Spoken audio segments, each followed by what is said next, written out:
his life, his survival, and all this, right? And after that, I will ask a question, of course, to him of the Survivor band, and then we're going to talk, obviously, of Dorbitor band.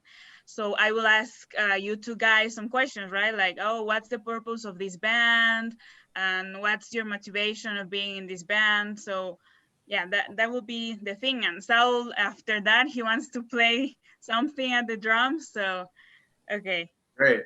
I wanted to know Okay. just a little bit about you too before we start the interview, just to know because Come on, guys, get you are up. sons, granddaughters, sons of some survivors, or what about you? Of your something from Soul? Yeah, for sure. Cameron, you want me to go first? Yeah, sure. Go ahead. So, okay, so basically, I met Cameron about 2 years ago in a class that we took at school, and we were just talking one day, and we both found out that both of my great grandparents and his grandparents are Holocaust survivors, and my grandparents survived Auschwitz. And Cameron, where did your grandparents? What about yours? Well, my grandparents, they were actually freedom fighters in the forests of Belarus. If you've ever seen the movie Defiance, that was very similar to their experience. So yeah, so basically we both found out that we are descendants of Holocaust survivors, and Cameron had the privilege of meeting Saul. Saul spoke at his high school a couple of years back, and I guess they decided to start Holocaust survivor descendant band, and that's when Cameron reached out to me and Saul reached out to me. And I'm the singer and piano player, and Cameron's the guitar player, and yeah, no, it's just been a great experience so far. Yeah, I about a year ago now, I guess. Luckily, Saul came to my school. Actually, someone else was supposed to speak, if you remember Saul, but she got sick, and so it's kind of like how it worked out that way. And I met him, and I said, I'm a huge fan, of course. What an amazing life story. My grandparents were survivors as well. And he said, oh my God, and here we are. Cameron, I see you with your flags back there. Who did Sorry? you support? I see you with your flags back there, United States and Israel and Beitar, Jerusalem, no? And Yes, that's right. Jerusalem. Jerusalem, correct. Tell me, who did you support? Trump or Biden? Well, we're not here to talk about that. With the politics. Okay.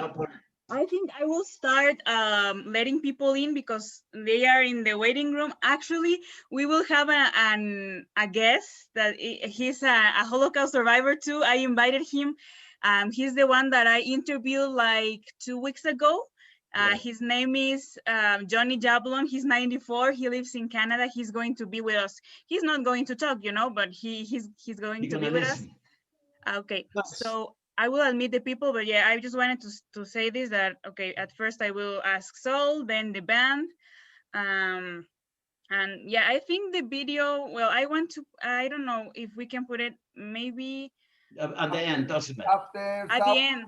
After Saul speak about his life during the Holocaust, and when he goes to start about talking about the band, then you can put the video to talk about it.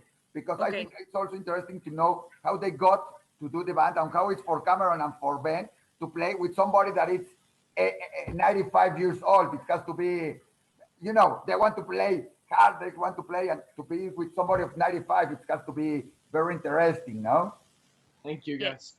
Okay, I am letting people in. We are starting in 5 minutes, but yes.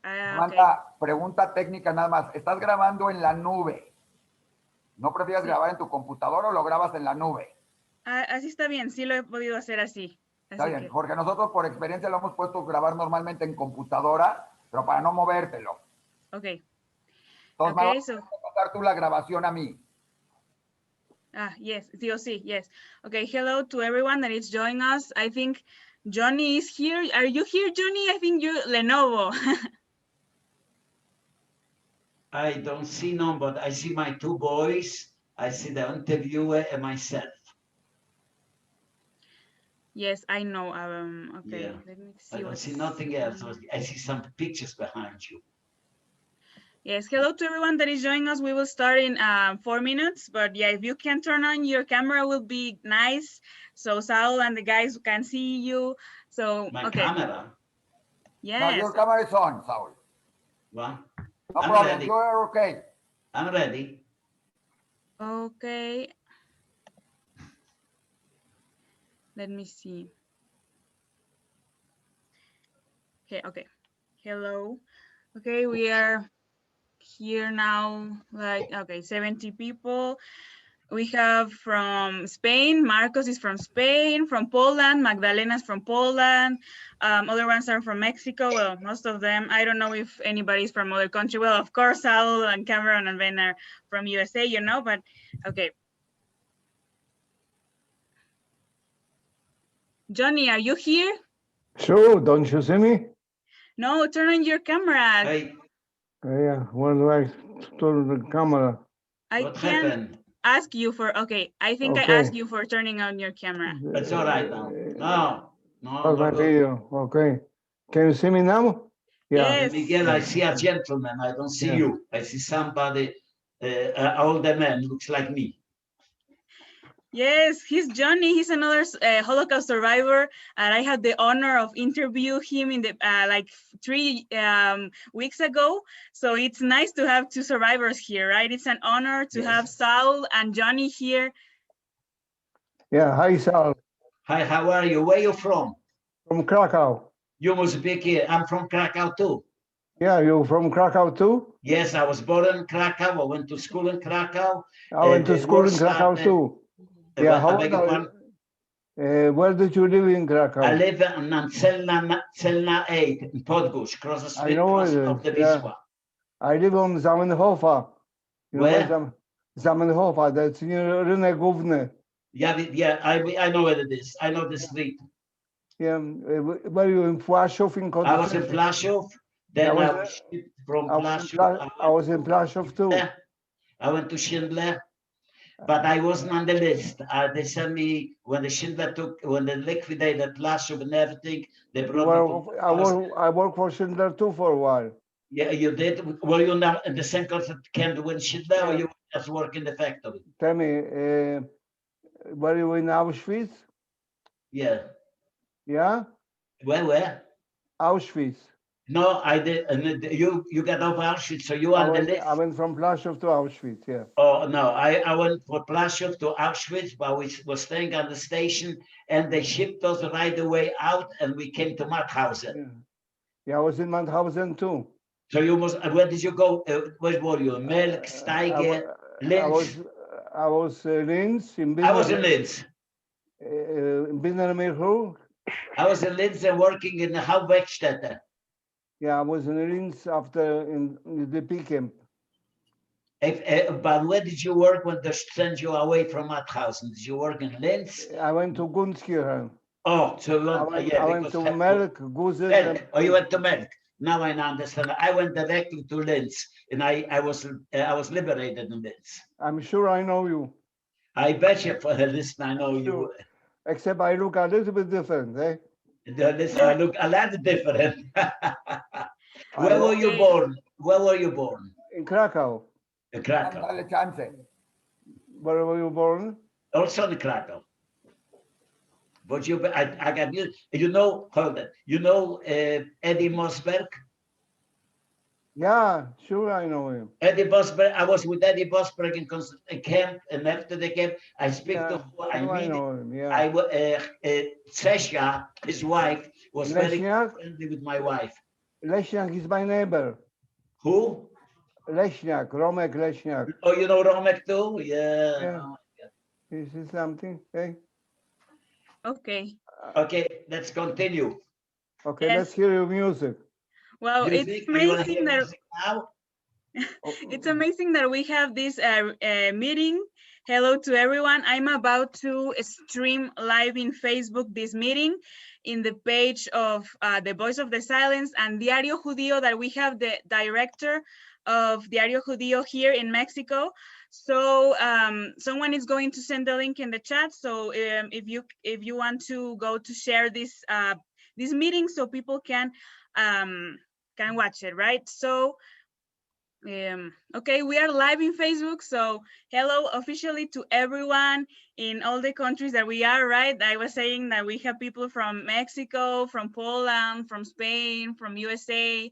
I don't know if there's anybody from other country. You can put it on the chat if you are from other country, but yeah, it's an honor and a pleasure to be here with you. As I said, we are live in Facebook in Diario Judío. We are here with Isaac Eisen, the director of Diario Judío. So I want you to say hello, Isaac. Hi, it's a pleasure to be here with Saul, with Johnny, with Maya, that she's also like a kind of a survivor of Holocaust, and she's a teacher of Holocaust and knows a lot of it. So it will be very interesting. I want to thank Sam Rodriguez, not just for this conference, but for the work she's doing, bringing the stories of the survivors, the voices of the silence to everybody, to teach everybody, so Holocaust will be remembered all the time. And it's very important to have you here. And Sam, thank you for doing Diario Judío a part of this project. And we will be honored to have all this material there for all the people to know about what happened there, but most important, not just what happened there, what came after that, and the stories of life, like Saul, like Johnny, like any other ones that teach us how to come back after all of this, no? Yes, thank you so much, Isaac. So yeah, we are here with the Door Be Door band that is founded by Saul Dreier. He's a Holocaust survivor. And we are here also with Cameron and Ben, that they are from the band. They are young, as you can see, right? So this is going to be a great interview. Thank you so much, everyone, for being here. So yeah, I think we are going to start this interview. Okay. Hello, Saul. How are you? Hi. How are you? All right. Long time no speak. Fine, thank you. Okay. I wanted to ask you first. Can you tell us where you were born and how was your childhood and family? I was born in Krakow, Poland. I had a sister, mother and a father, grandmother, uncles. I had my family consisted of 25 to 30 people from both sides of my mother's marriage and my father's. I went to school in Krakow, where I was born 1925. I'm 95 years old. I was born a year before the war. I am 10 years before the war broke out. In 1939, the war broke out. I was 14 years old. And you haven't got the video on me, Alfonso. Hello? Doing the video. No, it's all right now. It's okay. Yeah, it's okay. Then, of course, the war broke out, and we were brought to the ghetto. My mother was gone already. She went to crematorium. I was left over with my sister and my father and my grandmother. Everybody got killed. There was in the ghetto. There was the last thing that the German came, and they were loading us. They were loading the people on the trucks. They couldn't get my grandma in the truck because she was paralyzed. They shoot her right in front of me. But I wasn't there. I was hidden. There was a drugstore on the corner where the man was gentleman, but he had a drugstore in the ghetto.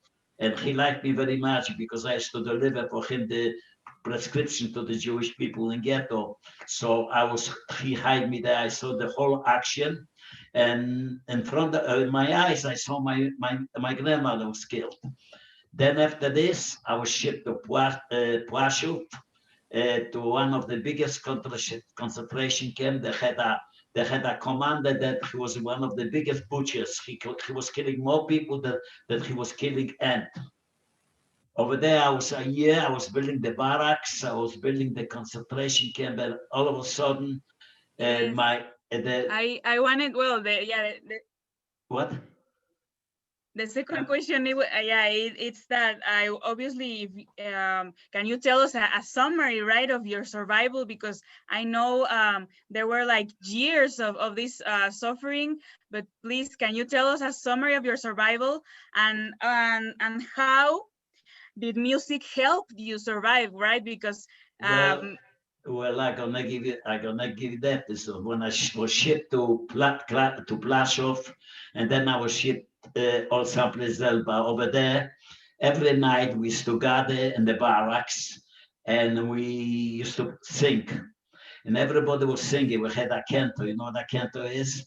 A big man, a Jewish man who sings in the synagogues. You know, like I don't know how to explain it to you. Anyway, he sung and everybody sing it, but I was not singer. So I came with the idea that I had to give him the beat. So wait 1 second.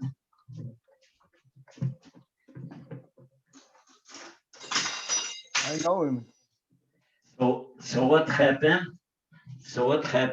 Hello, are you on? Yes, we are here. What happened? I had 2 spoons. You see the spoons? And as they were singing, ya la la la la, ra ra la la la la la la, ra ra ra ra ra. This is a replica. I picked it up in Israel. Exactly the same spoons that I ate my food in the concentration camp. And that's how I learned a little bit. And we were entertaining us. So there was one survivor. We survived many, many ways. If I have to tell you about my survival, I better sit here with you for 1 night for 2 or 3 hours. But I'm going to give you 1 episode only, okay? Yes, if you can just like summarize, right? Like, okay, first I was I'm in going to this summarize. camp, and then I was in this camp and I had this experience, or the most I'm going to important thing. summarize. One day, the commander of the concentration camp decided to liquidate a reformatory, it means a little hospital. And he took my whole group, and we had to carry people. The German dug a grave, you know a grave behind the barracks, and we carried people, and we dumped them there, and the commander of the camp was sitting on the horse and shooting them. And I was carrying one man. He was older than me. I was by his head, and there was another guy in the front, on the stretchers. And he was saying something in Hebrew that he's going to God if I can help him. He said that in Hebrew, and I understood what he said.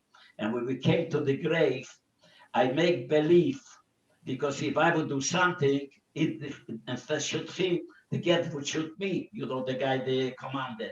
We came to the grave, and I make some trick. I told the guy, make believe that he's very heavy, and dumped him on the side.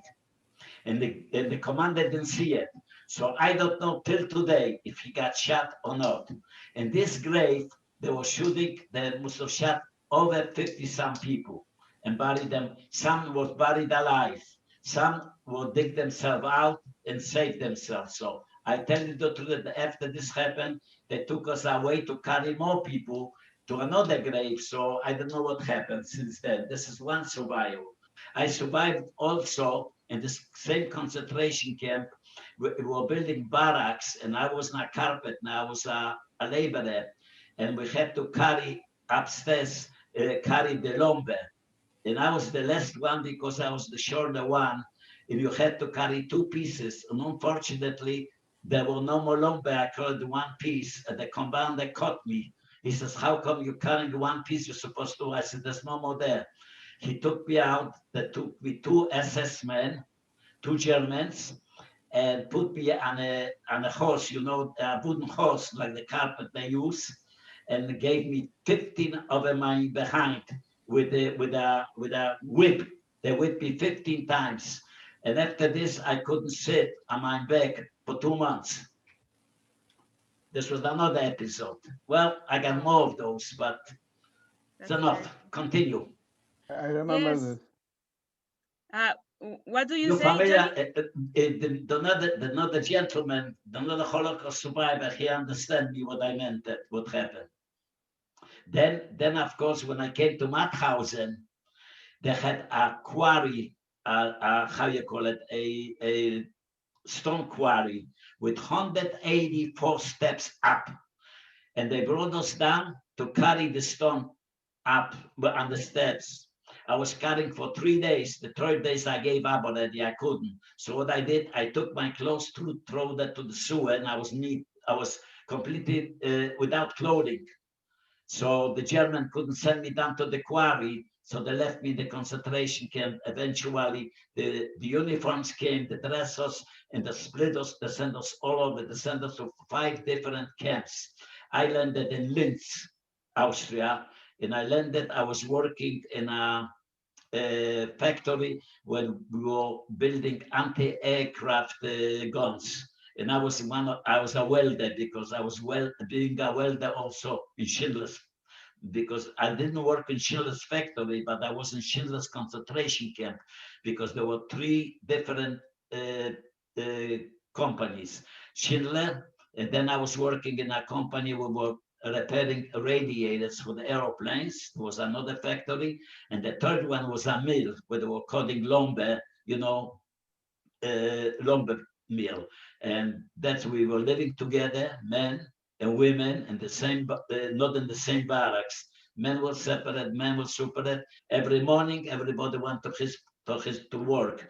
A lot of people went to Schindler, to the factory. I went to my factory with my people, and another people went to the mill. Eventually, was liquidated. The Krakow concentration camp was liquidated. Schindler took his people and attached it to a train where were taking us to Austria, to Mauthausen, but we stopped in Auschwitz. He took certain people off to Auschwitz, and then he took him to his, I don't know where, to another camp. We continued 2 more days, and they conditioned the train, I don't have to tell you. No toilet facilities, no food, no nothing. When we arrived to Mauthausen, in my cattle car, we had 6 dead people from heart attack, from I don't know from what. And over there I was about 2 to 3 weeks, I don't remember, Mauthausen. And from there they shipped me to Linz. In Linz, I was in a big concentration camp. It was mixed with Polish people, Italian, Greek, everybody, and German. The capos, the capos were people that were German. Some of them were murderers, some of them were saboteurs. My capo, with his helper, was a communist. He had he was a politician, and he was very good to me. I helped him a lot with cigarettes, but it's a story for another time. Anyway, because I saved a lot of people in the last 2-3 days in the war. But it's another story. I can too late too much to talk about it. And I was liberated in Linz, and then I was putting on the trucks. The Jewish brigade picked up all the young people and they shipped us to Italy, to a displaced person camp down to Italy. We were traveling with truck by a couple of days, and over there I recuperated. It came to the United States. That's it. Oh wow, yeah. So were you in 3 concentration camps, or? Yes, I was in 3. Yeah, I was in Plaszow, I was in Schindler's, and then the Mauthausen. Linz. Linz, yes. And Linz. Wow. I'm sorry. Can you tell us a little bit more of? Now, another gentleman from another Holocaust survivor, could you ask him where he lives now, Toronto or Montreal? Montreal. Okay, maybe know my cousin, a survivor from concentration camp with a mother. The mother passed away, but her name is Weintraub, Lucia Weintraub. Sure, I know. You know her? Yeah. That's my cousin. No kidding. Yeah, she was in Schindler with her mother. Her mother passed away. She went to Israel, got married, and came. Her son, her son. He's a director of the show in Calgary, Alberta. The TV show that you got there. I forgot the name of it. You see, my hearing is not very good. I'm getting older, you know. Tell me something. What year you were born? For me? What year you were born? 1926. 26. So you're younger than me. I'm younger than you, so yeah. And you know who I am? I am the oldest Holocaust survivor in the world playing music, alive. You know, Brother Rosen? Yeah, Brother Rosen. I used to play with him. Yeah, they used to play for Get. Yes, I know. Accordion and accordion and violin. Violin, yeah. Yeah. Where's my sweetheart? Let's continue. Yeah. Yes. Okay. Well, for people that wasn't here in the meeting, Saul now it's talking with Johnny that he's another survivor. They both are from Krakow, so it's amazing, right, to have both of them here in this meeting. But yes, I wanted to ask you more, like specifically, Saul. Can you tell us? I think I read or I heard in a video of you that you used to use the spoons to make music when you were like at the time of having dinner, right? How was it? How was to sing in the concentration camps? Yeah, but I want to skip the concentration camp already. I want to go after the concentration camp. I want to go to my life in America. When in 20, I was 89 years old. This is in 2014. I was watching a show in the morning on my computer, and I saw a woman. They said that she passed away. She was 180 years old, and she was a piano player. So she survived the Theresienstadt concentration camp. This was a propaganda camp for the German, and it took me very bad. And I said I have to do something. At the same time, there are 350 million people living in the United States. I came out with the idea to put together a Holocaust survivor band. Okay, I was playing with this Holocaust survivor band till I played till now. All of a sudden, a few months ago, I don't remember when, after the two boys told you about the school, we decided to put together a young band with children who are kids of the Holocaust survivors, like the grandmothers, grandfathers, you know. And I found two people, they're sitting, which you can see them, Ben and Cameron. And we found another couple boys. One boy is Jordan Greenbaum. And also the main guy, also a musician, his name is Zach Cohn. And we put together a band and we gave it a name, the Holocaust, the Dor band. You know what Dor means in English? Generation after generation after generation band. And we played together. As a matter of fact, just before the virus 19 came out, we were in Dallas, Texas, with this new orchestra. We played in front of 5,500 children from all over the world. Wow, that's amazing. Yeah, and you got the two musicians are sitting in front of it. They're my idols. And we're practicing for some other things, and we're gonna go places. And I'm among them. I'm the oldest one playing with them. Of course.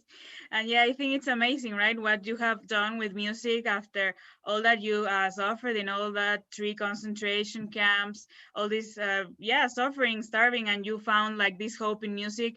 I wanted to show some photos because I think I have a photo of you. Yes. The first one is, I think, when you were liberated, and then when you were, okay, I will show them. Show it.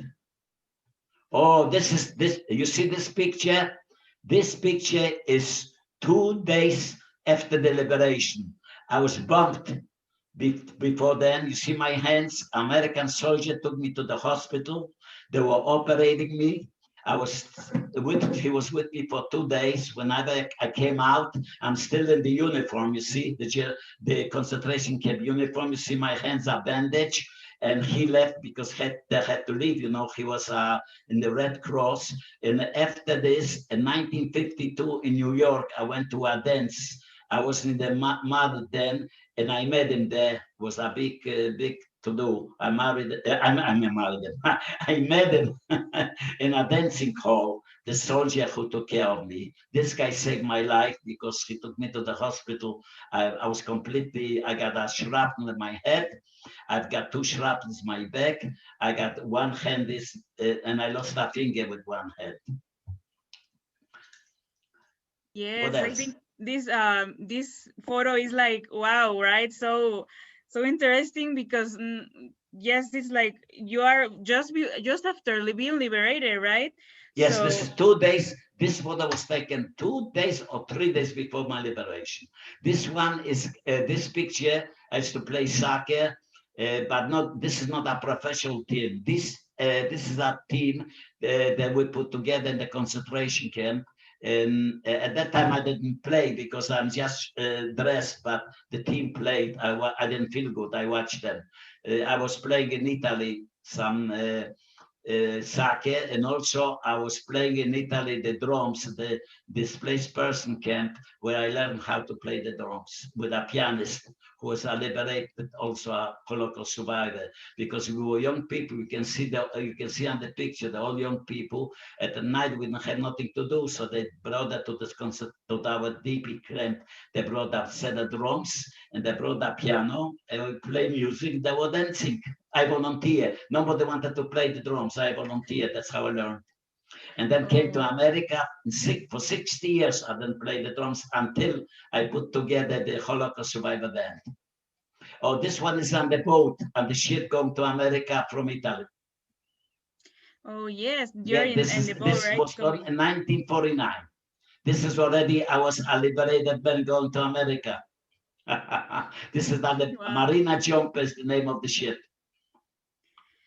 Yes, and okay, before talking more about, the band of the music, I just wanted to ask you, I know we are here to talk about, good stuff and this, but what is your, like, worst memory, right, of the war? The worst, darling, no such a thing was more. All memories were bad during the war. No wars are bad. They all were bad. No food, no parents, nobody, and just clapping two spoons. That's it. Yes. So I want to ask you, what was your motivation of keep living? My motivation was, I wanted to live. I wanted to live, and to survive. How I survive, as God, don't ask me. I don't know. Yes, but I survive. All of you that are survivors, it's we got all stories. You see the survivor sitting there from Montreal. Believe me, he's got plenty stories. You interview him. We all have different stories, different parents, different families, different and everything. So everybody's got a story. We won. Yes. We won. That's right. Yeah. So it's really nice that after all these horrors you could do this of music, right? Because as you said, you gone through terrible stuff. You lost all your family. Then you had to be in these concentration camps, working and suffering, starving. So I think that what you do, it's amazing, right? To spread this hope now with one music. thing I'm doing with the boys, with my orchestras. I told myself that till I die, I'm going to try to beat the anti-Semitism. And that's my goal. How long I'm going to live, how long I'm going to play, that's what we're going to do. We're going to try to play for the people. We're going to try to do the best we can, but we have to beat the anti-Semitism because it's disgusting. Yes, that's true. The anti-Semitism should not exist, right? Not just that, all the hate in the world should not exist. So that's why we are here, to learn about your story, about what happened, and then so this will never happen again. Okay, I want to ask you, did you ever go back to Poland to visit your town and maybe the camps? Yes, I went to Poland. Maybe you're gonna hear your audience. Maybe they're gonna know about it. I went to Poland first twice with my family. Twice with my family, you know, because I'm a father of 4 children, 10 grandchildren, and 3 great children, and a brother-in-law and sister-in-law with their have children. So all of us went to Poland. There's still the Russians were there. The second time I went to Poland just with my son. My son was a captain a captain pilot for a major airlines. So I flew with my wife. But at that time, I know nothing about it. But when I put together Holocaust Survivor band, I got a lot of breaks, and one break came that somebody discovered us and brought us to Poland. I was playing in Poland with another orchestra. We were playing we came 4 people: my guitarist, me, my accordion man, and his daughter. And I brought one of my daughters with me, and we played there in the ghetto, you know, the old in the ghetto quarters. Outside, we had 3,700 people. There was unbelievable. But besides this, I was interviewed on television.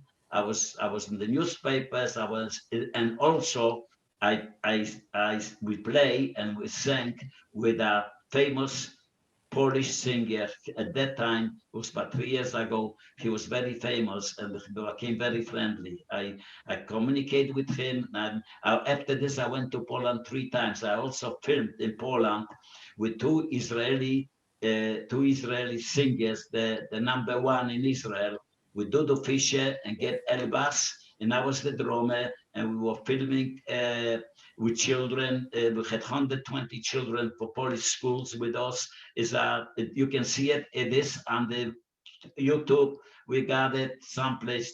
The concert took 2 hours, maybe more. Oh, I think it's a great thing that you you returned to Poland, but not just to, you know, visit or something. You were making music in Poland. I was making music in Poland 3 times. Once the concert, then the filming of me, and then once I came to Poland, and some people, friend of mine, surprised me and make me my birthday party in the higher orchestra, and I was playing with them together, and where they invited a lot of people. I was playing at the Jewish museum in Poland, Warsaw, and then I lay before then with Dodo Fischer and with Get Elbas, I led a reef laid a reef on the 6 million Jews, and also the fighters, you know, the partisans. So it gave me a lot of pleasure. I felt so good that I can, in my age, I can be there and do this, what I'm doing. The best I do, I play. I love my boys. I love my orchestra. And we're going to go places so long I'm alive. Oh, this one, yeah. You see this picture? In the center is a man, a Polish man, who saved 20 Jewish people from the German. The German walked in and wanted to take him away. He told him, "What can I do for you so I can have the Jewish people working in my factory?" The German says, "We want a 2 kilo, which is about 4 pounds of gold." The man says, "Hang around, I'm gonna have it." He brought and delivered the 4 kilo of gold, and that he led them to keep the Jews, and they survived because of this man. He passed away already last year. And on the left is my accordionist, also a Holocaust survivor. Here me put together the Holocaust survivor band. This picture is taken either in Atlanta or either in Miami. We got a documentary that was filmed 2.5 years by a Chicago producer. He just sold it to the Metro Golden Films, and we won first place. We won in Miami. We won first place in Atlanta. We were playing in Krakow in our city. We had in the how you call it, in the film festival. We won in New Zealand, and now on the 24th of this month, our documentary gonna go all over the world. Amazon, everybody can see it, starting on the 24th of November. Yes, I think that's the poster, yeah, you see right? the picture there. Sal and Ruby, yeah, Holocaust Survivor. This is the documentary. Anything else, I darling? think it's amazing, right? That you were all around the world playing with with other Holocaust survivors. I think, wow, that's amazing, and we admire you because of all your energy, right? For example, all the photos that you have playing, they are amazing. So. Well, yes. I'm gonna show you now the energy when I'm gonna play my drums. But anyway, also I played in Israel. I was conducting a children from a conservatory, and I was playing with them too in Israel. It was in Bet Shemesh, a city, a very conservative city near Jerusalem. I was invited. I play myself, and I put together all orchestra. As a matter of fact, one act I had 7 children with a mother. The mother play accordion, and the 7 children play different instruments. You can see it someplace also on my website. I don't know. It's someplace there also in Israel. I had beautiful time. Yes. Anything else? We will share your website so people can go to it. So yes. So let's talk about Dorby Dorban, right? Well, I think for introducing. A big fan. Oh no, go ahead. How did you found the Dorby Dorban? Dorby Dorban, I got good speakers for me sitting there. I see him on the Zoom. You can ask him whatever you want. They're gonna explain you everything. Yes, thank you so much. So I think before that, we want to show the video that they sent us of this concert you had. So Isaac, if you can put it, please. So I tell you what we're gonna do. Show the video, then I'm gonna play one song on my drum, so everybody gonna be happy, and then you can interview my young orchestra. Okay? Fair enough? Yes. Okay, so put the video because the video is not long. I know it's a beautiful video. We play for 5,500 children. And after this, I'm going to put that song. I'm going to put on my drums, change the camera so you can see me, and I'm going to play a beautiful song. And after this, you can interview, you can do anything you want. Okay, thank you so much. Maggie. Yes, Lord. You're here because we're going to have to change the camera when I go on the drums. You got that? The Holocaust. I have seen the hate, and I have seen the death.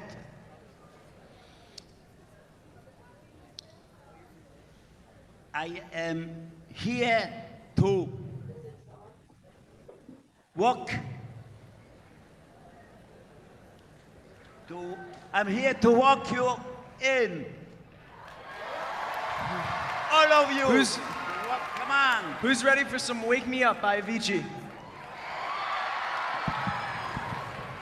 All right, guys. Sing along if you know the words, all right?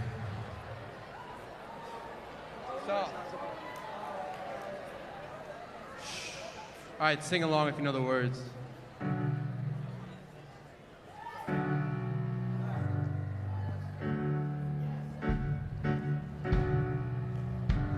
Wait. It's not the right setting.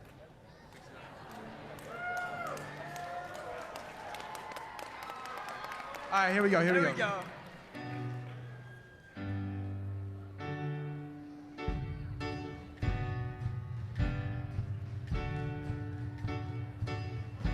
Feel my way through a dark night. Gotta buy a beating heart. I can't tell where the journey will end, but I know where it starts. They tell me I'm too young to understand. They say I'm caught up in a dream. So life will pass me by if I don't open up my eyes. But that's fine by me. So wake me up when it's all over, when I'm wiser and I'm older. All this time I was finding myself, and I didn't know I was lost. So wake me up when it's all over, when I'm wiser and I'm older. All this time I was finding myself, and I didn't know I was ours.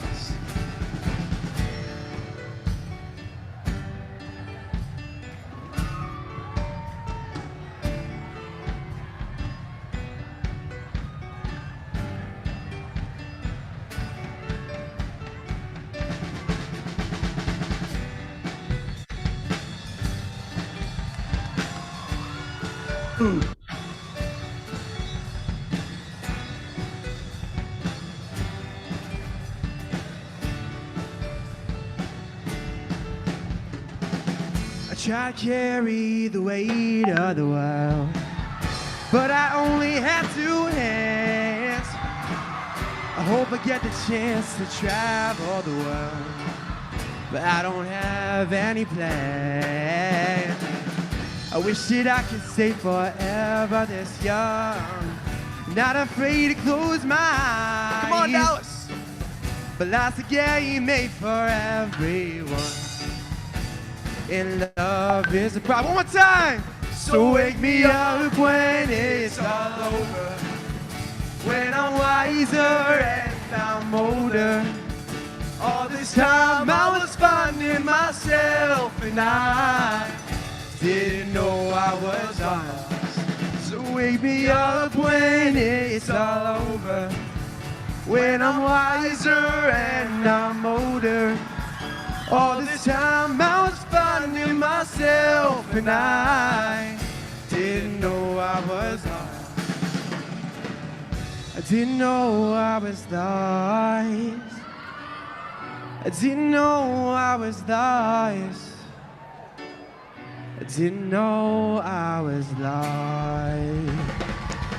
Thank you, Dallas. Hey, Dallas. Dallas. Hey, make some noise for Saul Dreier, everyone. We're not done just yet, Dallas. At the special request of Saul Dreier, we are going to do an Am Yisrael Chai call and repeat chant. Sound good? All right, so repeat after us. 3, 2, 1. Am Yisrael, Am Yisrael, Am Yisrael Chai. Am Yisrael, Am Yisrael, Am Yisrael Chai. Am Yisrael, Am Yisrael, Am Yisrael Chai. Thank you, Dallas. You guys have been amazing. Ladies and Thank you, gentlemen, everyone. I want you to follow me. Never again. Never again. And never again. Thank you. Thank you, Dallas. You guys have been incredible.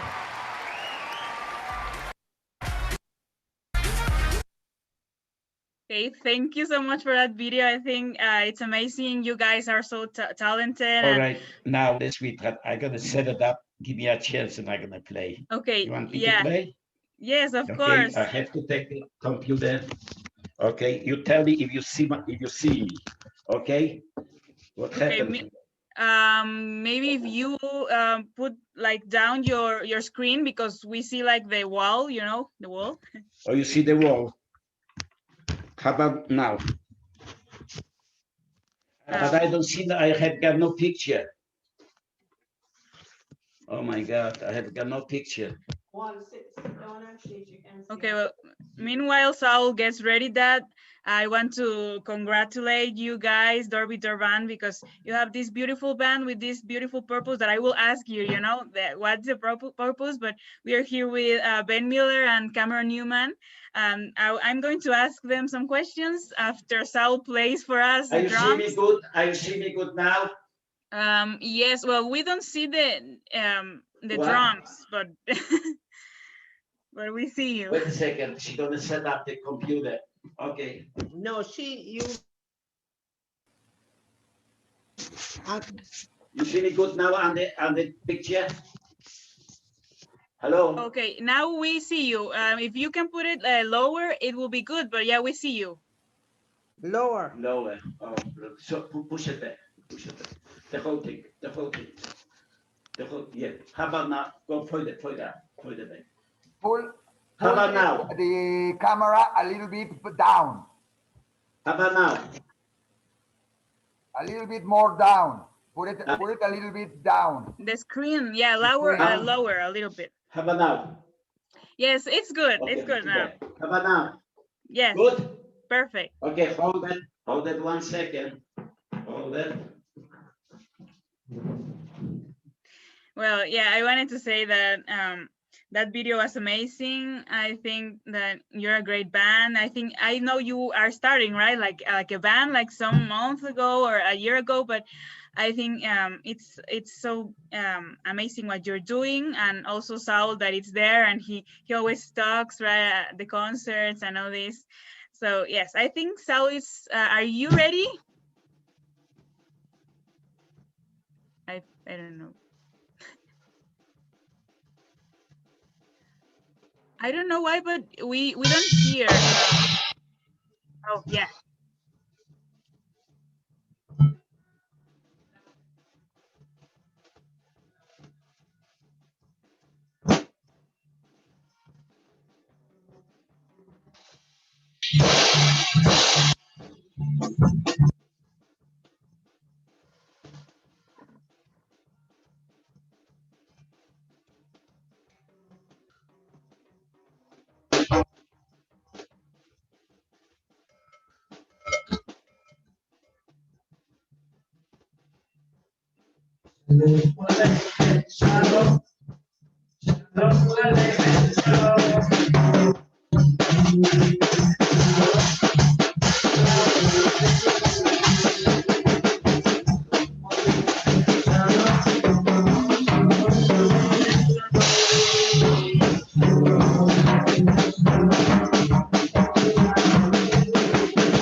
Thank you.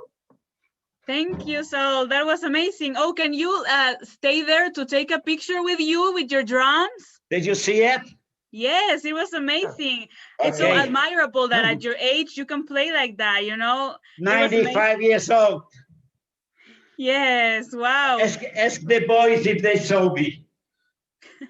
Ask Cameron and ask Ben if they saw me. You did amazing, Saul. Did you see him? Yes, you did amazing, as always. Okay, now, Ben, after the show, call me because I have to make arrangements with you guys, okay? Now you can interview the boys, okay? Yes, of course. Thank you. Because I have got no picture. I don't know what happened. Well, before that, I just wanted to take a picture of all of us in this meeting. So because maybe someone has to leave because they are busy or something. So Right. I think it's a good memory, right, to have this picture. Yes. So if everyone Hold on can. 1 second. Let me say, even though I don't see you, let me say goodbye to everybody. No, Thank you, Dalek, for the interview. Saul. Yes. Can we take a picture with you before you go? Well, I don't see. I can't see you. Okay. I have got no picture on my computer. You just stay there. I can see you, so I will take the photo. Okay. Okay, so you want to take the photo? Yes, if everyone can turn on your camera, it will be nice, so you can be in this photo right now. You see me now? Yes, that's okay. I'm waiting for people to open your camera. Okay, if you can't, it's okay, but if you can, it will be nice because Make sure you send me the picture because I don't see nothing. I'm just looking on the Zoom. Okay, yes, don't worry. You are great like that, Saul. Okay, we are waiting a little bit more for people to open their cameras. Okay, so 1, 2, 3. Okay, wait me a little bit because I have to take another one because we are a lot. Cameron, make sure you get the pictures. Another one. Yes, we'll do. Everybody look to the front. Okay. Everybody look and again. smile. Hello, say smile. Okay. I think we are here. We have the photo. It's ready. Okay. Thank you so much with that photo.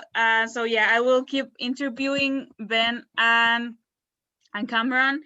Thank you, Saul. Are you going to go right now? No. Whenever the boys are finished, they're gonna call me. We got a big rehearsal today, and I have to set it up to be taken to the rehearsal. Oh, okay. Well, thank you so much. Saul, and I will. There are many questions that people want to ask you, so stay with us, please. Could I say goodbye to the Holocaust survivor, please? What's his name? Johnny. Hi, goodbye. And I tell you that what I have one question for you. Could you give my email or my telephone number? I want to be in touch with him. I will give him. Hey? Johnny wants to make you a question, Saul. What? Johnny wants to make you a question before you leave. He wants to do a question with you. Especially with me anytime. No, now. He wants to make you a question, Johnny. I have a question for you. I can't see you guys. I have got no picture. It's okay. I don't know why. When I move when I move my laptop, something happened. I have a question for you. So go ahead. When Get was whipping you in Plaszow, you received 100 on your tuchus. Yeah, 15 times I got from Get. Yeah, you have to count it. Remember a boy named myself. 1, 2, 3 German. Mietek Schiff. Mietek Schiff, I know him. He was a policeman. Yeah, he received the same time. Yes. And I woke up in the barrack. I see him with his tuchus bigger than his whole body. You must be kidding. You got the same thing. Exactly. Yes. Alive. Yeah. Thank you very much. Thank you very much. Nice seeing you. Be in touch with maybe we get in touch. Okay. Yeah. Okay. Saul, if you can stay, it will be great because I think we have a question here. Marcos from Spain have a question for you. Has a question for you. Can he ask you? Go ahead. Yes. First of all, thanks for telling your story. I need that is important. My first question is, when you are in Mauthausen camp, did you know some Spanish prisoners? Spanish prisoners? No, only Italian. I was with Italian, Greek prisoners, German prisoners, Polish prisoners, Jews, and some more, but I never saw a Spanish prisoner in concentration camp. Yeah, may I answer? Yes, there was Spanish in Mauthausen. There were lots of camp. Yeah. That's from the as a matter of fact, there was a ruling in Mauthausen, Spanish people. I seen them a lot. I think that the Mauthausen, this is the Spanish camp. Because in Mauthausen, they kept a lot of diplomats, a lot of people from all over Europe, the big shots, you know, the governments like the people from Poland, people from Spain, people from Czechoslovakia, from all over. They were kept in there, but they were big people, either presidents or vice president or diplomats. But I never got in contact with them. I was a little nothing. The second question is, the tattoos that prisoners in Auschwitz were only in Auschwitz, or in other camps people were tattooed? We had in Auschwitz, we had Polish people and Jewish people, the majority. Then they brought people from all over the world. German. But this is what I had. I wasn't in the concentration camp in Auschwitz, so I don't know. But I mean, if only in Auschwitz the people were tattooed of the prisoner's number in the. Yeah, you want to see the number? Yeah. Yeah, I got the number. Yeah. Can you see it? You want to see my number? If you can see it, I got a charm that I designed, and with my number of concentration camp. Anybody can see it. You see it? Yes. It says Holocaust Survivor Band, and it says my number 84. I don't know. I don't remember either. Could you see it? Yes. But right. I mean, if only in Auschwitz were tattoos on in other. No, I was tattooed in Mauthausen. Okay.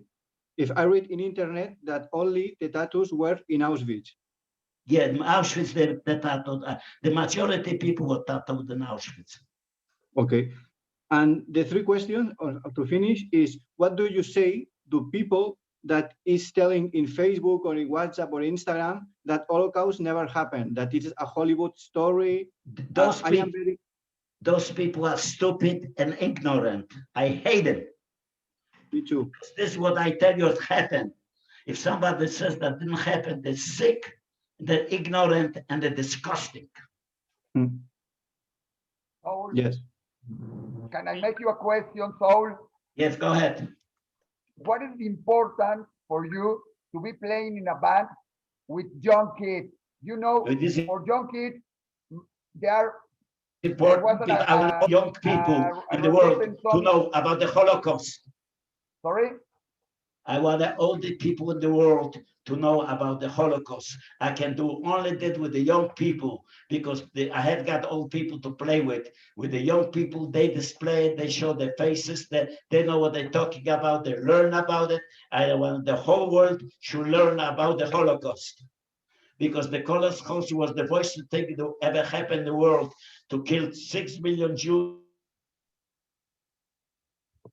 and the whole 12 million people for nothing. And this is what I want should happen anymore. That's why I'm fighting until I die. I'm gonna make sure that I'm gonna fight every anti-Semitic I can. Thank you. You know, for some people, for some survivors, the revenge to the Nazi or what happened there is to show to the world that we are still alive and that doesn't have to happen again. What do you think? What is for you the most important message for everybody when you play your music? Is anybody talking to me? Sorry? Who answered this question? You did? I. Oh, I see. Okay. Perfect. Okay.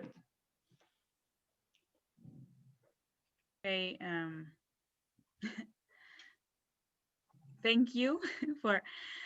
Okay. Anything else? Could I get off, or you still want me? I think Cameron is going to tell you something. Saul, do you want to hang on till the end of our interview? I don't say Cameron. Let me hear it after that. Can you hear me? Louder. Can you hear me, Saul? Yes. Okay. Do you want to stay on for the rest of our interviews for the next 15 minutes or so? I can stay. I haven't got a picture. If I can find the picture, I would love to stay. If not, I'm gonna hear. Let me hear the interview. I'm sitting on the chair. Go right ahead. Okay. So Sam. Okay.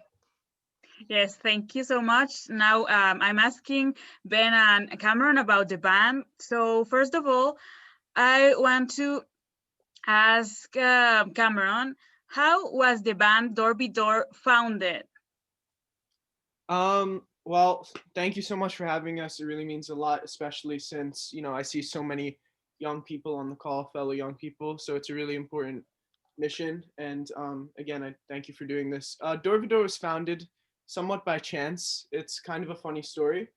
At my school, we were blessed enough to have King Saul, as we call him, Saul Dreier, the man, come speak to us. And he was so amazing. I never saw someone with such energy, especially at his age. He has more energy than me. And he came on the stage, he did a drum performance, and he told us a story, and I was amazed. I knew I had to meet him afterwards. And so I waited till everyone in the auditorium left, and I came up to him and I said, you know, I just want to thank you for the incredible work you do. My name is Cameron, and my grandmother was a Holocaust survivor. And he said, you're kidding. And, you know, we talked. And from there, with the help of some people that work with Saul, and of course, Saul himself, we got together the idea of spreading it to the youth. Because, you know, unfortunately, as Marco said, you know, the youth really don't know. It's a shame. We're not being taught about it in the way that we should. The most documented event in human history, one of the most important events in human history, not just for Jews, but for everyone, really, for humanity. We're not being taught about it, and it's unbelievable. So we looked into this and we said, what can we do about this?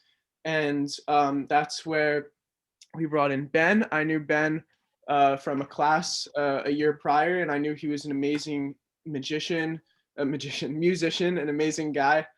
and he came on board, and we sort of got it together from there. And thank God, since then, we've had success in showing on to other kids. And, you know, it really brings the Holocaust and Holocaust remembrance and how amazing these people like Saul are from the textbook, from a boring lecture onto the stage in front of them. They see it alive. They see the descendants of survivors. They see the survivors themselves.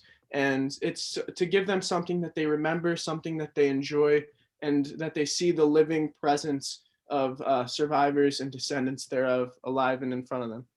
Of course, because it's different, as you said, right? Like to read a history book, to learn about it, maybe in the school or yes, in a book, than to know someone that went through that, like Saul, like Johnny, and our ancestors, right? Your grandfather, right?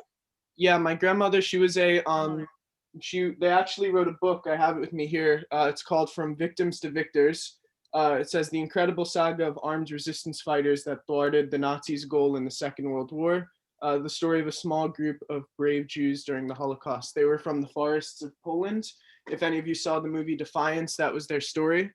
And so after all that they've done for me, this is how we honor them, you know. And I think that's true for many descendants of survivors around the world, like Saul, like Johnny on this call. You know, this is our way of saluting you. Because think of how many survivors would have, or people who experienced Holocaust would have just given up, and it was just too tough for them to bear. And who would have blamed them for doing so, for not choosing to fight on, to carry on? But because, you know, you guys did, or for chance or whatever reason, because you guys preserved the values that you've passed on to us, this is how we salute you, and we thank you for it every day. Thank you so much for that answer. I think it's a great labor what you're doing, and it's so important to us as young generation to know about what happened. And I think music and this band, it's a really good opportunity for people, for young people to know about what happened, right? So yes, I want to ask Ben, what's the purpose and the message of Dorvidor Band? And what kind of music do you play? Hi.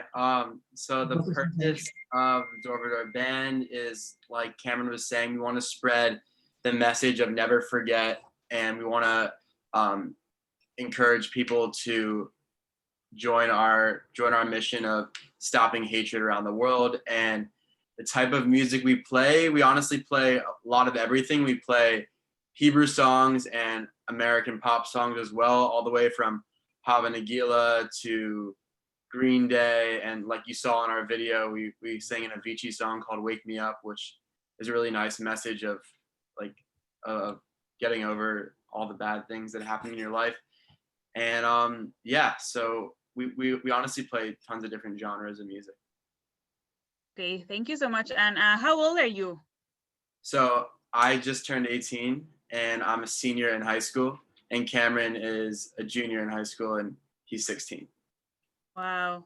Yes, it's so admirable that at your young age, you're doing this. You are aware, obviously, of what happened, and you can like show this through the band, through the music. So yeah, it's amazing. I want to ask Cameron. Well, I think you said that, but well, maybe I can ask Ben, because I was going to ask you what was your motivation of being in this band, but you talked about your grandmother and all that. So Ben, can you tell us your motivation? Yeah. So on my mom's side of the family, my great grandparents survived Auschwitz, and I feel that this is living on their legacy and honoring them through something that I love to do, which is music. And Saul loves music, so it's just an amazing way of combining honoring my great grandparents and making Saul's dream of spreading music and light with the world come true. So that's really the purpose. Yes, I think it's a really nice purpose. You know, I am too a descendant of survivors, and my great grandparents, they died at the Holocaust. You know, so that's why I'm doing this, and I admire you guys also for this band. So yes, I want to ask Cameron, where has your band played at? And what are like your future concerts, if you have like planned future concerts? Yeah, so thank you for asking that. We've actually performed at a few small synagogues here and there. Oh, I see Alejandra just threw our Instagram in the chat. Please follow. We'd love to keep in touch with you guys. But so as you're saying, we performed at like a few smaller synagogues, but our major performance right before coronavirus hit was at the International Convention of BBYO, B'nai B'rith Youth Organization, which is a Jewish youth group. And there were 6,000 kids there from all over the world. Many of them, I think maybe most of them, were Holocaust survivors. Some from Mexico as well, some from Europe, you know, Asia, all over. It's amazing. And we played for them, and it was truly, truly a beautiful, heartwarming, tear-jerking experience to see all these people who really they're here by chance. You know, how many in all of our lineages, not just for Holocaust survivors and descendants of survivors, had their ancestors had such near-death experiences. They were put through such trials, yet they emerged anyway. So I think that when you look at that and keep that in mind going through your day-to-day life, it gives you a sense of responsibility and purpose to always fight harder. And I think that's the message we tried to deliver to all these kids that were there. And you know, Ben could also talk about this, and Saul could talk about this as well, because they were there and they know it. But the reaction was really, really beautiful that we saw. We hoped people would be amazed, but we didn't know that they would love it so much. People were waiting afterwards to meet Saul, like the celebrity that he is. And it was a really, really beautiful thing to watch. So COVID threw a little bit of a pause into things, but we're grateful for the future lying ahead. We're very confident in it, very excited. We're applying to a few different things, and you know, we're just going to keep praying and keep working with Saul. Do you hear me? Do you hear me? Yes. Could I interrupt for a second? Of course. We are gonna go places with this voice soon as long as I'm alive, but I'm planning something. Didn't tell you about it. I'm planning a summit for young children. We're gonna bring it to Florida, to Boca Raton and the college. Soon the virus is over. This is gonna be our first big concert. Wow. That's it. That will be amazing, right? Can I say something? Yes, of course, Johnny. Well, I have a message. I lost my entire family to the Holocaust, and I used to hate Germans. I used to hate anybody. And hate is a poison. I don't hate anymore, and I shouldn't hate. Now, what's the key? What's the key to not to happen again? In my opinion, the key is only education, and only education to teach the young people what can happen. What was the crime of my little brother? What was the crime of the other 6 million people?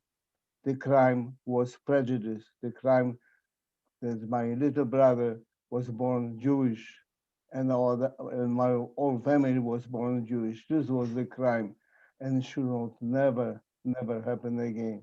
Thank you. Thank you, Johnny. Well spoken, beautiful.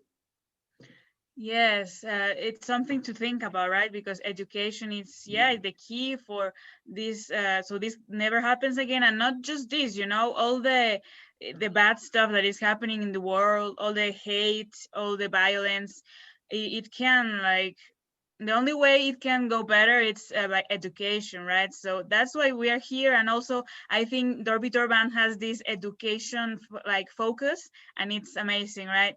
So I want to ask Ben, how can music help this young generation, to fight darkness with light? Because I think I saw that that quote in your Instagram. Yeah, so it's a great question. So our message, is basically to fight darkness with light. And we feel that, especially after seeing well the kids reacted in Dallas, we really feel that music is the way of spreading happiness and peace with the world. And that's the best way for young kids and teenagers to appreciate our message and appreciate what we're trying to do with the world. And that's how we just feel music is the universal language, and it really can spread happiness and fight all the bad stuff off. So that's what we feel. Yes, I think that's a beautiful message, because you're right. Music, it's like the universal language. We hear, for example, music in English in all over the world, right? And all this. So I think it's great what you're doing, and I hope you can keep doing this, making concerts, traveling around the world, just not just in States, right? We wait for you in Mexico, in Poland, in Spain. We wait for you guys. So yeah, I wanted to show, I think I have some pictures of the band here. So yeah, I'm going to show them right now. Okay. And if you guys want to say something, you can, right? But yeah, I think this was in that that Congress, that Jewish Congress, right? Yes. Yeah, that was right after the performance, or before. I don't remember, but it was they were taking pictures of us after, and that was right when the concert ended, right, Cam? Yeah, that was right after we performed, and we all felt incredibly happy. We were very nervous in the weeks leading up because it was a huge performance. Prior to that, we've barely played for 20 people, let alone almost 6,000. But thank God we did a great job, and we feel we delivered the message in a fun and positive way, which is really our goal. And it was just so touching and amazing to watch Saul happy and to watch Saul enjoy it. And that was incredible. That was right afterwards. And I was shocking, and we didn't rehearse. We were playing without a rehearsal. Wow. And I was shocking when I was reading. Yes, I think what you do, it's I was so excited. I was so emotional. It was unbelievable. You spread all this hope, all this. You're sorry. Oh, I think. Do you hear me? Yeah. Okay. I think I was freezed or something like. Okay, I think I have these pictures of that concert. So yes, it's amazing that you played with a rehearsal, and I know you are, as I said, right, relative new band, but it's amazing what you do, and most of it, the message that you are giving to our generation. It's like, for example, maybe there's people that they are not going to read a history book, or they are not going to want to join one meeting as we are, like talking with a survivor of this, but through music, I think you can do it, right? So that's amazing, the message you can give through music. And yes, I think I have other picture here. Yes, that picture of you. That was at the last one. Yeah, at like a meetup right beforehand. Yeah, same with the next picture. Yeah, Saul sold out the meetup room. He did. There were people waiting outside. Yeah, forgot about that. And that was really great as well. And what was amazing about that is that was right before a big performance. We said, you know, how many of you are descendants of Holocaust survivors? Just out of curiosity, and almost everyone raised their hand, which is amazing. And I think it was just very interesting to see. That sort of gave Ben and I purpose, or I guess you could say validation for what we were doing, because we thought it was important to give a voice for them as well and to be represented. It was really fun that day. Yes, thank you so much for answering all these questions. I think it's so interesting. It's one in a life, you know, a band like you guys. It's amazing that you have Saul at his age with this energy, you know. As Cameron says, I think he has more energy than us, and it's amazing. And I think the heart that you have, Cameron, Ben, the other members, and they couldn't be here, but I think the heart that you have, it's amazing, and thank you for that, because that's what we need in this generation, this hope, this message of love, and hope and faith, you know, because you were saying like, thank God we can do this, thank God Saul is alive, John is alive, thank God we are here, we have family, we have all these things, you know, so we should value all the things we have. And I think that also that's the message of your band. So yes, I think, yeah. I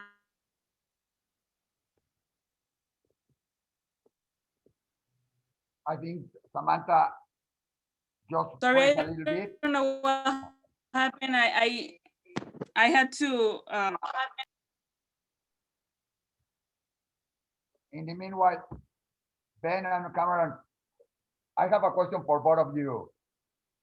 You know, there just was an action there talking that young people in the United States, most of them youth, don't know about Holocaust or see it like something far, far away, like it doesn't tell me something. What do you think? I know you are a family of survivors or from people that died in the Holocaust, but how can we spread this message? You don't think about Holocaust, you think about normal songs. What can we do so don't forget the Holocaust? Right. Well, it's a really, really good question, because it's very true. So it's interesting. I had a friend, very good friend. I've been friends with him for 4 years now, since I moved to where I live now. And I was just walking with him one day, and he said something like, you know, oh, like so-and-so said, you know, Jews own the media and Jews own Hollywood, you know, like your typical anti-Semitic tropes, whatever you want to call it. And I was like, they said that, you know, that's pretty anti-Semitic. I'm surprised, you know? And he's like, what's anti-Semitic about it? Like, it's true. Like, it's not something to be insulted about. It's just, you know, it is what it is. And he didn't say it trying to insult me. He just said it as if it was a matter of fact. So what's interesting to me is anti-Semitism is way, way more common, unfortunately, than I think that we think. And it's really ingrained into, what's scary is that extremists don't believe it only, it's normal people too that harbor these views. That's the scary part. So I think when it comes to raising awareness about what we're doing, like you said, with the bands, the goal of Door Vidor, and Ben and I have talked about this a lot of times, is not to reach out to those kids and speak to those kids who already know about the Holocaust, who already are ingrained with the message and feel the responsibility that, hey, we are the last generation ever meet a survivor, and this is our mission to carry it on. Our goal is to talk to the kids who don't know, and the kids who aren't interested, not necessarily Jewish, not necessarily descendant of survivors. And so that's why we sing the pop music to get to reach them. Yeah. For you, Ben. What'd you say? For you, Ben, what is this important? I think you move in the school, they have to tell you, why are you playing that? Maybe you can be playing in the band, in the school band, or doing concerts for any other, or I don't know, being in the EDC, or I don't know, other concerts and that. what do you tell them and what did they say to you? Because it's not normal for many people to know, to see somebody 16 years old, 18 years old playing in this kind of band, no? Yeah, no, exactly. No, I think it's definitely a unique thing that we're doing, but just a lot of what Cameron said, I agree with. And I just feel that it's important to Cameron and I to really spread Saul's message and spread the never forget message. And that's the biggest reason of why we're doing this band opposed to just any other band. And we feel that yeah, a lot of what Cameron said, I agree with. I don't know if Sam is already around here. Sam? Yes, I am here. So sorry, I had to join by my phone because the internet was so bad, but okay, I'm here. And I don't know if anyone else has another question. You can raise your hand and ask to, well, Saul, I think he went for something, but if you have a question for Cameron or Ben, you can do it right now. I don't know if someone has a question of the band, of music, whatever you want to ask. I have another question for the three of them, but I think Saul is not with us. I'm on. And Saul, I have a question for you in these days.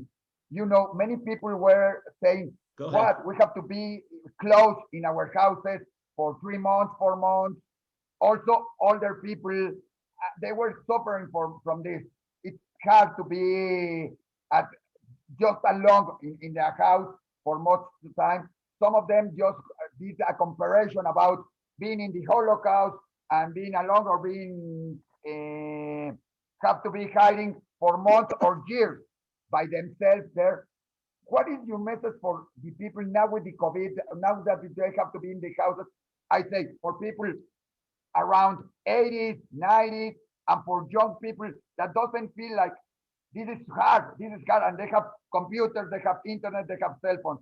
And for older people that have to suffer and be alone in their houses, what will it be your message?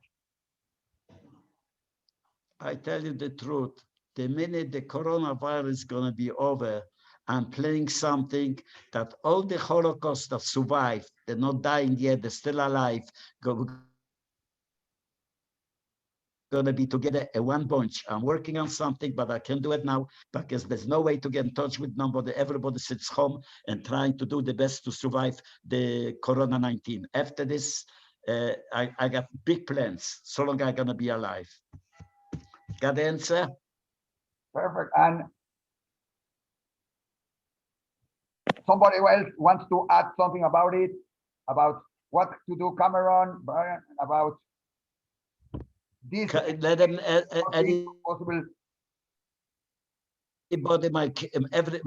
I got a website. I'm on Facebook. I'm on Instagram. The boys are there. If you want my telephone call, you call me privately. I give you my phone. You can talk to me.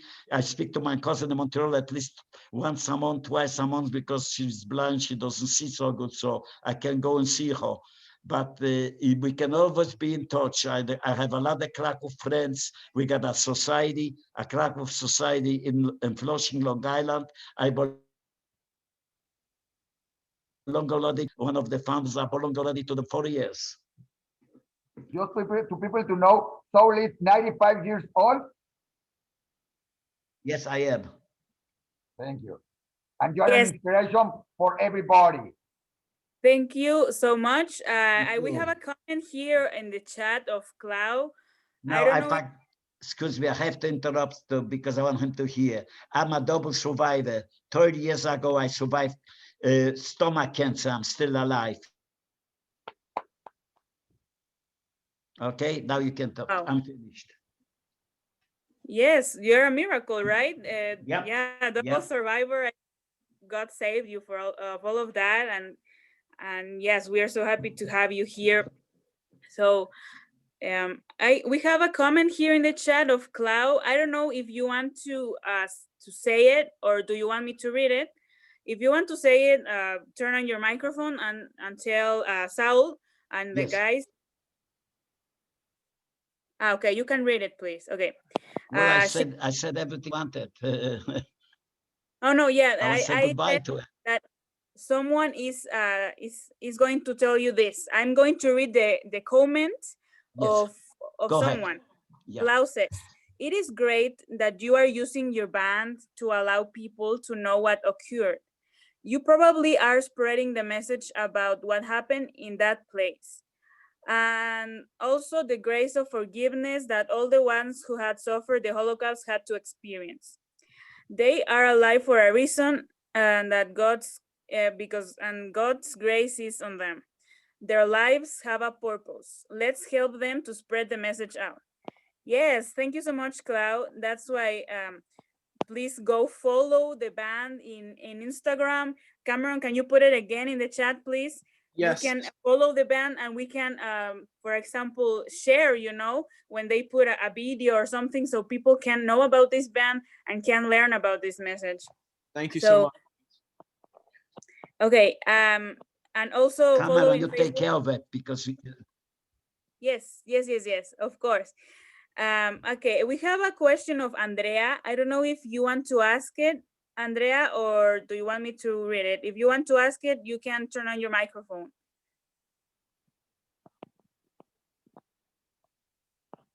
Hi, nice to meet you guys. I'm really thankful for your lives. So my question is, what inspires you in each gig? Like when you're gonna play, what inspires you? Ben, do you want to go first? Yeah, is that for Saul or for us? Do you want us to answer? Or do you want to answer? All right. I guess what inspires us is that we just look at Saul and we see how much joy it brings to him to be on stage and to make the audience smile, and that's what keeps us going. That's what gives us energy to get better as a band and just improve. And we really just want to make Saul's life as happy as possible. So yeah. Yeah, absolutely. Same as Ben said. Yes, I think your happiness message is so important for our generation because we don't value things, and we are like, oh, I am sad and nobody loves me, all this stuff. But I think being happy is a really important thing.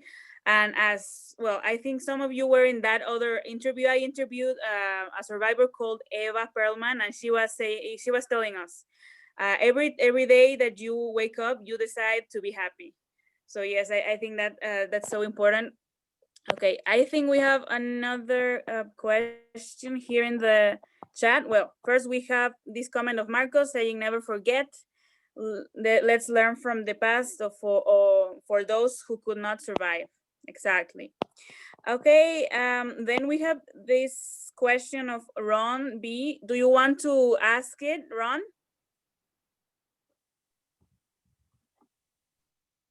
You can turn on your microphone. Morning, everybody.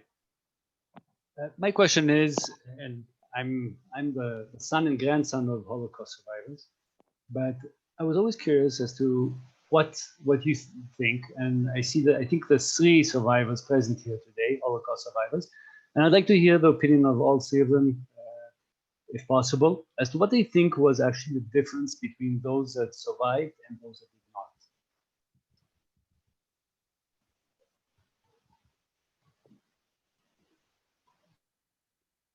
Okay, I think this question is for, yes, I don't know, Saul, maybe Johnny or Maya, I don't know who wants to answer. I couldn't pick up the whole question, that's why I can answer you. Me if you too, can I repeat couldn't it, hear I it. will try. They said, okay, I will read it because I think the sound was bad, Yes. He was saying that, what do you think made the difference between those that survived and those that did not?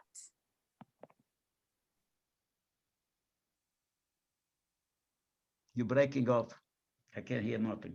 Saul, the question was, what do you think the difference was between those who survived the Holocaust and those who unfortunately perished? I got it.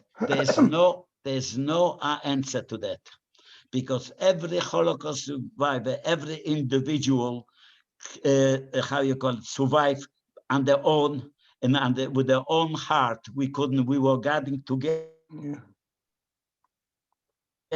But everybody, like me, my friends, we all had something in our head that I have got even words to tell you how we survived. I tell you the truth. I know everything about the Holocaust, and I don't remember how I survived. I survived. I was bombed. I was in blood. And I survived. I don't know why. I tell you the truth. I don't know. Thank you, Saul. Yeah, may I say something? Yes, of course. Go ahead. Yeah, okay. Now, I lost 39 people in my family. I'm the only one who survived. Now, how did I survive? I don't know. Why did I survive? I don't know. I would say maybe luck, maybe miracle, because it was impossible to survive. So what's the difference between the one who survived and that didn't survive? Fate, luck. No answer. Sorry, I can't answer you for that. Thank you.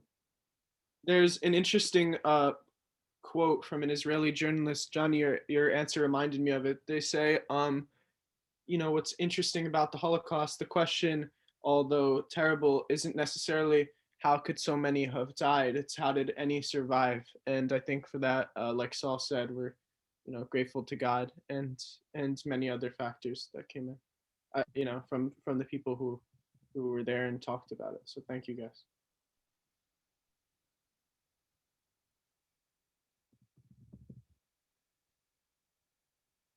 Sorry, I couldn't activate my microphone. Yes, thank you for your answers. I don't know if anyone else has another question. If not, I'm going to ask. Okay, Marcos. Yeah, he has another question. Of course. Turn on your microphone, please. I have my latter two questions. First, if can you sleep good? I mean, other Holocaust survivors have nightmares remembering that they happened. I need to know if you can sleep or you remember the past every night. Good question. Did you hear, Johnny? No, I didn't hear it. No, I don't hear either. Okay, he was asking if you like if you can sleep, if you don't have these nightmares or stuff about Holocaust. If I can live with the thing that I survive, I don't. If you can sleep, you know, because sometimes survivors have these nightmares and all these. Well. Now I understand. I tell you the truth. If I would have to think about it, I wouldn't be here. I think about it, I talk about it, I eat about it, but somehow I take it away from me. I just want to make sure that another people know about it. So what I do, what I know, I'll try to give somebody else how I survive, how I play, my family, my wife, and my whole family. I mean, and also I talk about my family that perished. They are always talk about that. To tell you the truth, for 70 years, I didn't talk about it. My family didn't ask me questions. I had nightmares every night. Till, did you hear about March of Living? Yes. Till I went on the March of Living in 2018, and I spoke to the kids, and all of a sudden, like a relief, I talked to somebody. I had my revenge. Let's put it this way. And as a matter of fact, I never had bar mitzvah, and you know what bar mitzvah is, eh? Yeah. And in 2018, I had my bar mitzvah in Poland.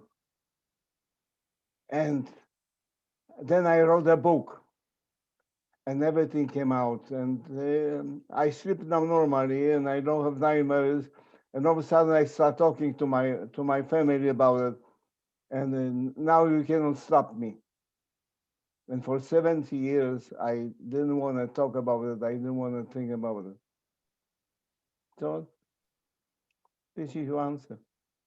Yes, and the last answer for me, a question is, how do you feel, for example, knowing that in Spain, that in among other countries, Nazi rights hide of any punishment. For example, in Spain, we have Wolfgang Jungler, the last Leibstandarte of Adolf Hitler, and Otto Skorzeny, SS general, that die sleeping without any punishment. How do you feel? I don't hear a question. I don't hear what. Sorry, I'm getting older and my hearing is not so good. Could you repeat? Yeah. Do you listen me now? Me? Do you listen me? Yeah, I can listen to you, yeah. Okay. How do you feel knowing, for example, that in Spain, among other countries, many Nazi rights hide without any punishment? For example, in Spain, we have Wolfgang Jungler, that was the last SS Leibstandarte of Adolf Hitler, and Otto Skorzeny, SS general, that don't come to the justice. Well, I met in Mauthausen, I met quite a few Spanish people since the revolution, 1935. And people are people. There's no such thing as Spanish people or Polish people or something else. There's a character. Anyway, I don't like to talk about it. We all made out from the same blood, whoever we are, red, blue, white, green. Believe me, we are all the same, except our heads work different. If all the heads work the same way, we will both together, we would have peace all over the world. Simple as that. You see, when child is born, he's not anti-Semite, he's not against Polak, he's not against Jews, he's not against black people. Depends how you raise them, how they grow up, how you educate them. As I said before, the only answer, the only key to stop the prejudice is education. You have to start first of all, Holocaust supposed to be the how we call it, they have to teach them. They have to teach in every school. So it should not happen again. Thank you. Thank you so much. Yes, exactly. We should. Excuse me, I have to interrupt. I'm sorry, but I have to say goodbye. Okay? Hello? Okay, yes, thank you so much. Goodbye. I just want. Wait a minute. I just wanted to read you a poem I made for you. I always make a poem for the people the survivors that I interview. So I will just say it and then you're free. Okay. So okay, I am going to share it in the screen. Look, thank you very much. Goodbye, everybody. No, wait a minute. I'm going to read it. Okay. I made this poem for you, Saul. Go ahead. I made this poem for you. He was so young and left alone. His childhood was stolen, but his heart was always golden. He was captive and he suffered. Music was his supper. Music was the key. Melodies set him free. And now he is a symphony. Thank you so much. Beautiful. Saul. Please send me that. Of course, I will send it to you. Did you like it? Send it to me. I'm gonna cherish the rest of my life. I'm crying. I'm listening to this. Honest to God. Oh. It's so beautiful. Thank you so much. Okay, Sal. goodbye, everybody. I have to eat because I got a little small stomach. My noise says, Sal, the food is waiting for you. Okay. Okay, so if everyone can turn on your microphone and camera Cameron, to say goodbye to Sal. Bye. We'll see you goodbye. soon. Thank you. Call me, guys. I have to get. Turn on your cameras and say goodbye. I'll call you. Bye, everybody. Thank you. Bye. Bye. Thank you, guys. Thank you. Thank you so much. Bye. And okay. Well, Saul is leaving, and I just wanted to say, obviously, thank you. Thank Saul. Thank Cameron. Bye. Bye. Thank Ben. Thank everyone for being in this meeting. I think it's so meaningful for all of us as this younger generation and all of you that it's joining this meeting, because we can learn, right, about value our lives and all this, and that we can use art, we can use music to show this beautiful message, you know, not just this message, but to show love, to show hope and faith. So I think that's what we should keep in our hearts. I know many of you that are here, you play an instrument. We are many musicians here. I also play the piano, and I know that Monse, she sings, and we had Samuel, Samuel Arias, he plays all the piano, and we have many musicians here. So I think it's so important to us, this meeting. So thank you so much, everyone, for being here. Thank you also to Diario Judío that it's also sharing this meeting in his page, and never forget what happened, right? So yes, just I wanted to ask Saul obviously another question, but he's gone. I wanted then to ask to Cameron, for you guys and for Saul, well, you can talk for him. What does never again means? It's a really, really good question, because it's sort of said a lot, but I'm not sure everyone really values it. I believe that never again means not only never again for the Jews and anti-Semitism, but never again for every type of hatred. There are genocides going on all over the world in mass right now, in massive numbers, and we don't even hear about it often. So, I think you forgot to turn off your screen, but that's really what it means for us. So to be an example to the rest of the nations of what should never happen again. Thank you so much for this interview. I loved it. It was amazing. I do have to get to practice with Saul, but again, thank you so much, and thank you everyone who came. It means the world. Sam, we need more people like you. You are wonderful. Thank you very much. Thank you. No, and thank you for joining us. It was amazing to have you two here, the two survivors, you know, talking and all this. So thank you so much. As Cameron and Ben said, I am doing this for honoring you and honoring my ancestors, that the one that survived and the other ones that perished. So thank you so much for sharing your stories, for being here, and follow the page that my mom just put in the chat, so you can be more you have the information of the following meetings. Next Saturday we will have another meeting with a survivor, so we wait you here. Thank you guys. So we are going to say goodbye, but this was a really nice meeting. Thank Johnny, thank you Cameron, thank you Ben, I thank you. Everyone. I thank you so much. Thank you so much. All the best. Thank you. All the best. If you can turn on your cameras and say goodbye to everyone, we want to see you guys. Bye. Bye. Thank you so much. Never Bye. forget what we learned, okay?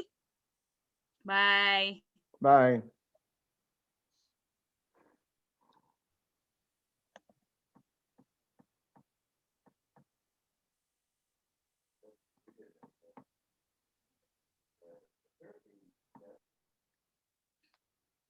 Okay.